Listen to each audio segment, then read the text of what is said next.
4+4 offer. మొదటిసారిగా country delight పాలని 4 రోజులు ఆర్డర్ చేసిన వాళ్ళకి మరో 4 రోజులు ఫ్రీ. ఇంకెందుకు ఆలస్యం, యాప్ని డౌన్లోడ్ చేసుకోండి. Download the Country Delight app now. Trump ఉక్రెయిన్కు ఆయుధాల సరఫరాను నిలిపివేశాడు. అంటే ట్రంప్ ఆర్మ్స్ ఎయిడ్ అంటే మిలిటరీ సాయాన్ని ఆపేశాడు. మిలిటరీ సాయం అంటే అన్ని రకాల మిలిటరీ సాయం, బుల్లెట్లు, రాకెట్లు, మిసైల్స్, రాకెట్ లాంచర్స్, ఇలా ఏ రకమైన ఆయుధాలకు కూడా ఉక్రెయిన్కు ఇక అందవు.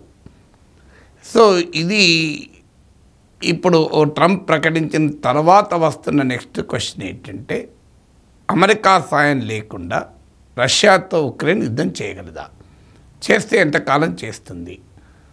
ఆ తర్వాత కూడా ఎవరో ఒకరు సాయం చేయకుండా నిలబడరు. అమెరికా కాకుండా ఇంకెవరైనా సాయం చేయగలరా? ఉక్రెయిన్ ముందున్న మార్గాలు ఏంటి? ఇది ఇప్పుడున్న ప్రశ్న. ఈ ప్రశ్నలకు అర్థం కావడానికి ముందు అసలు అమెరికా ఈ మిలిటరీ సాయాన్ని ఎలా చేస్తూ వచ్చింది? ఇందులో చాలా ఆయుధాలు అమెరికా ల్యాండ్ మార్గాన పోలాండ్కు పంపించేది. ఉక్రెయిన్కు ఒకవైపు బార్డర్లో రష్యా ఉంటే మరోవైపు పోలాండ్ కూడా ఉంటుంది.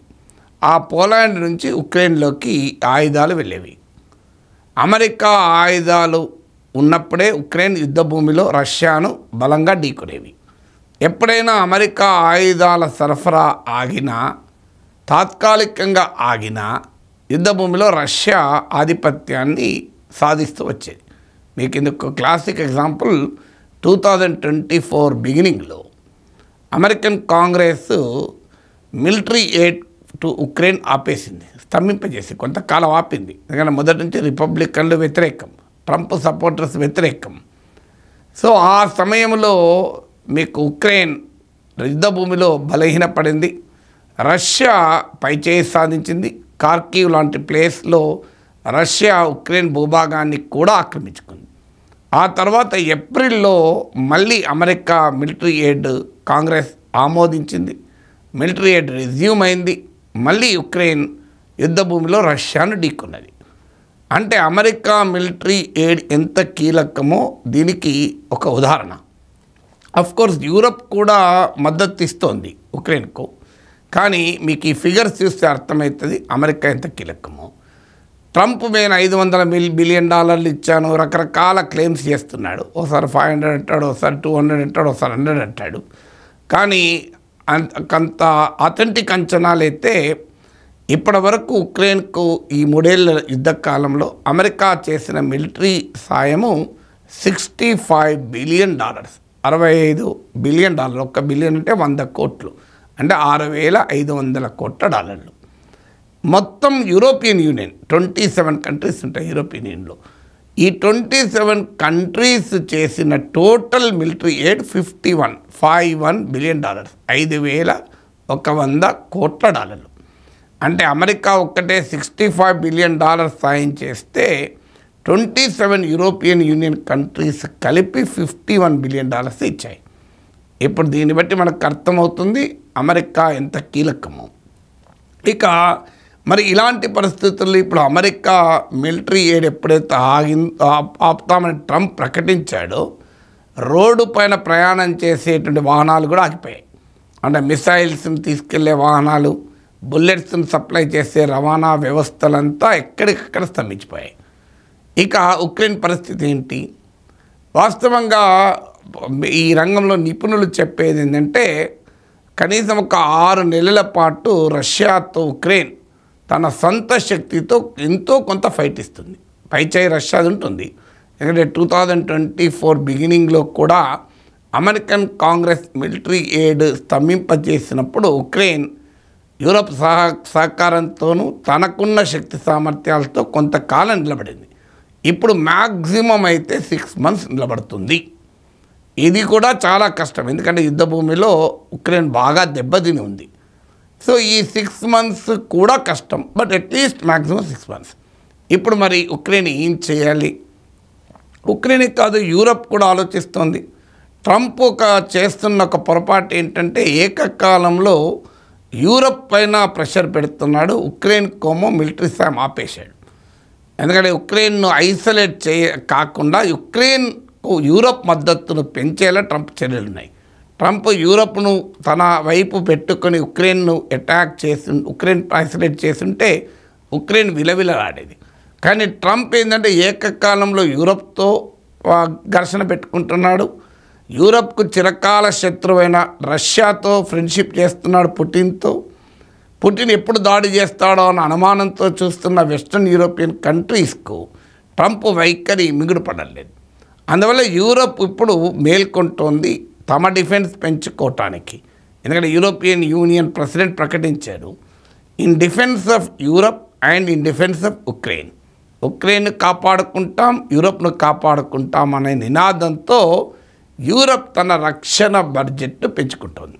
ఆల్రెడీ ట్రంప్ ఒత్తిడి ఉంది. ట్రంప్ ఫస్ట్ టర్మ్లోనే 2% ఆఫ్ జీడిపికి European Union countries defence spending పెంచాలి అని కండిషన్ పెట్టాడు.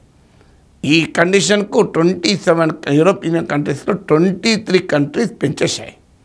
ఇప్పుడైతే కొన్ని కంట్రీలు అంతకన్నా ఎక్కువ కూడా పెంచేశాయి.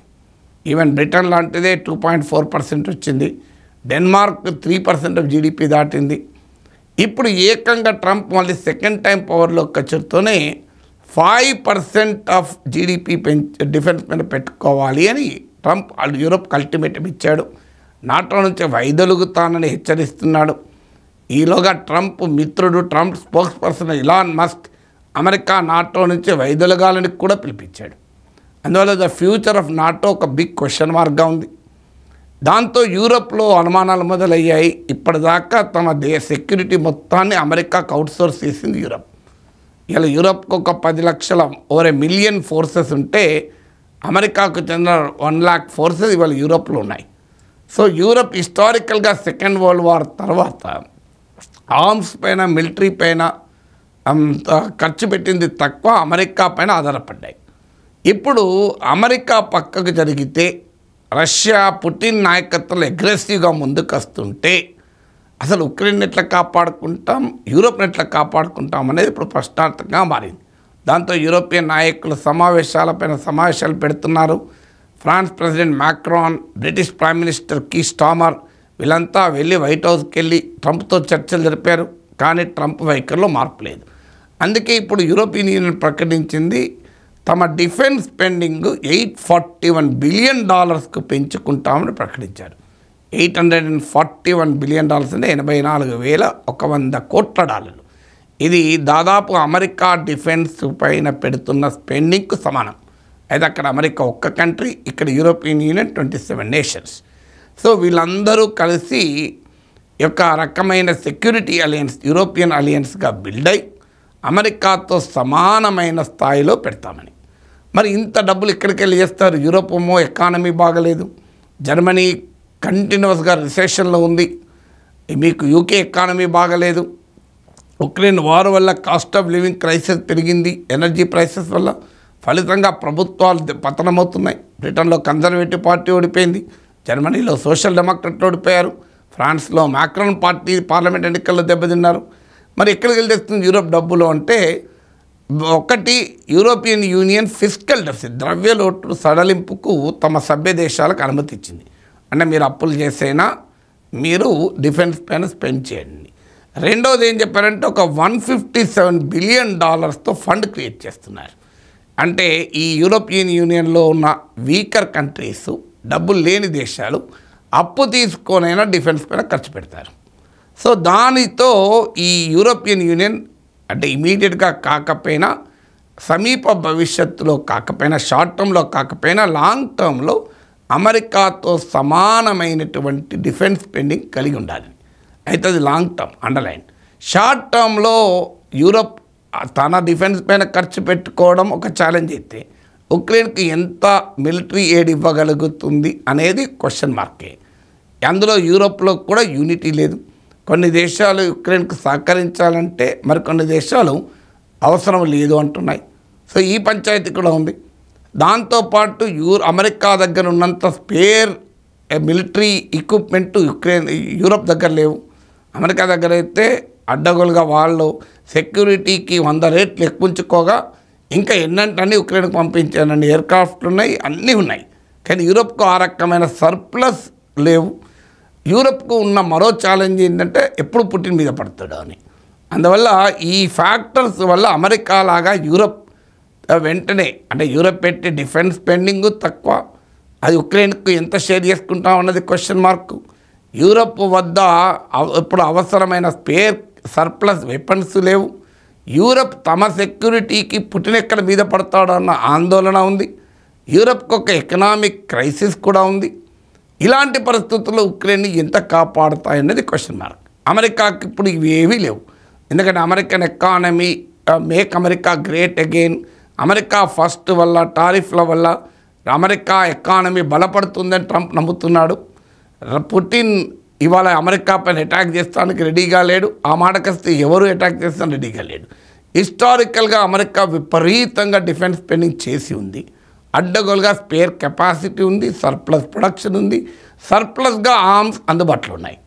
ఇవేవి యూరప్ లేవు. మరి అలాంటప్పుడు ఉక్రెయిన్ అమెరికా సాయం చేయకపోయినా యూరప్ పైన ఆధారపడి రష్యాతో యుద్ధం చేయడం చాలా కష్టం. ఇక అలాంటప్పుడు మరి యుక్రెయిన్కున్న మరో ఆప్షన్ ఏంటి? సెకండ్ ఆప్షను అమెరికాతో ఒప్పందం చేసుకోవడం ఏదో ఒక రకంగా.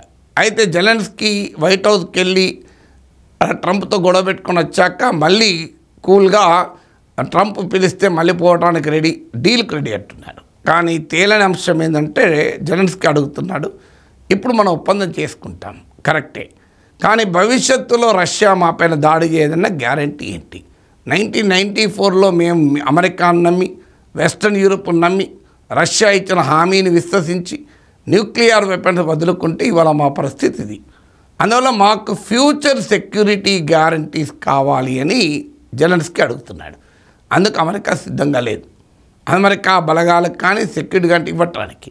American vice president JD Vance అన్నది ఏంటంటే మాతో పీస్ మినరల్ డీల్ కుదుర్చుకుంటే, అంటే యుక్రెయిన్లో ఉన్న రేర్ ఎర్త్ మెటల్స్లో మినరల్ రిసోర్సెస్లో 50% అమెరికాకి ఇచ్చేస్తే ఉక్రెయిన్ ఎకనామిక్ డెవలప్మెంట్లో అమెరికా ఒక స్టేక్ హోల్డర్గా ఉంటుంది కనుక పుటిన్ యుక్రెయిన్ పైన యుద్ధం చేయడు. అందువల్ల బిగ్గెస్ట్ సెక్యూరిటీ గ్యారంటీ ఏంటంటే మమ్మల్ని దోచుకోవడానికి అనుమతించండి ఇండైరెక్ట్గా. ఇది వైస్ ప్రెసిడెంట్ జేడీ వాన్స్ అన్నమాట. మీ దగ్గర ఉన్న రిసోర్సెస్ సగం మాకు అప్పచెప్తే మేము ఆ రిసోర్సెస్ తీసుకునే కానికి చాలా ఏళ్ళు పడతాయి కదా, అప్పటిదాకా రష్యా వాడు ఎందుకు వస్తాడు, ఎందుకంటే మేముంటాం కదా అని జేడీ వాన్స్ అంటున్నాడు. చూడండి ఎంత ఆసక్తిగా, ఎంత అన్యాయంగా ఉందో. ఇప్పుడు దీనికి జెలెన్స్కీ సిద్ధంగా లేడు. నేను మినరల్ రిసోర్స్ ఇచ్చి కూర్చొని సెక్యూరిటీ గ్యారంటీ లేకపోతే ఏమవుతుంది? అప్పుడు ఏంటి పరిష్కారం అంటే ట్రంప్ ఏమంటుండే, జెలెన్స్కీని పక్కకు పడేసి కొత్తని పెట్టుకుందాం, ఏముంది జెలెన్స్కీ వినకపోతే వినేవాడు వస్తాడు, ఇది ట్రంప్ వ్యాఖ్య.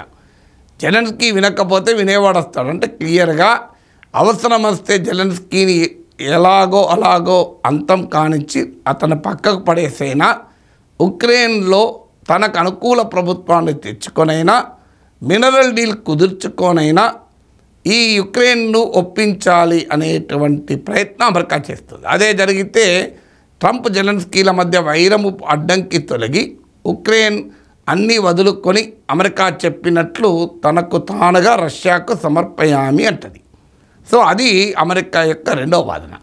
ఇక మూడో వాదన, థర్డ్ ఆప్షన్ ఏంటి?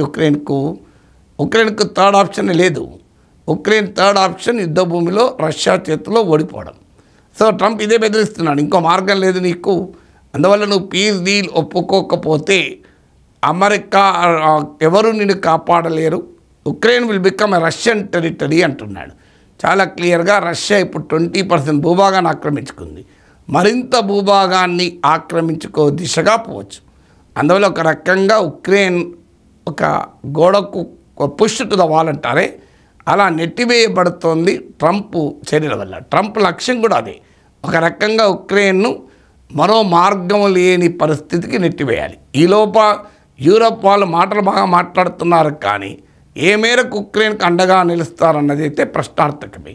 ఒక రకంగా ఉక్రెయిన్ భవిష్యత్తు అమెరికాను నమ్మి యూరప్ నమ్మి రష్యాతో యుద్ధానికి దిగినందుకు ఇలా అగమ్య గోచరంగా కనబడుతోంది.